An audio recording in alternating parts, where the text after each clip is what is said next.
Welcome to Samba Samba. Enjoy the video. In this video, I will explain how to make cotton candy rock candy. First, you'll need to gather your essential ingredients: granulated sugar, water, and your favorite cotton candy flavoring. Next, prepare your workspace by ensuring you have a clean, heavy-bottomed pot and a reliable candy thermometer. It's crucial that all your equipment is completely dry before you begin, as any moisture can ruin the candy-making process. Let's get started. Now, let's cook the sugar syrup. Combine 2 cups of granulated sugar with 1/2 cup of water in your pot. Heat the mixture slowly over medium-low heat, stirring gently until all the sugar crystals have completely dissolved. Once dissolved, stop stirring and increase the heat to medium-high.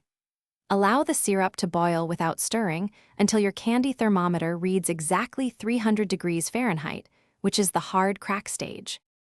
Once your syrup reaches 300 degrees Fahrenheit, immediately remove it from the heat. Carefully add a few drops of your cotton candy flavoring, stirring it in quickly but gently. Be cautious, as the hot syrup can bubble up. Promptly pour the hot, flavored syrup onto a heat-safe silicone mat or parchment paper. Before the candy fully hardens, insert your candy sticks into the cooling syrup, spacing them out evenly for individual pieces. Finally, let the cotton candy rock candy cool completely at room temperature.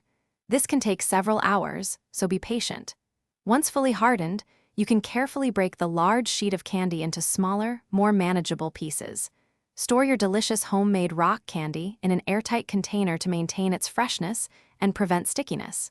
Don't forget to check the description below for a link to the new Kindle Paperwhite and other great deals.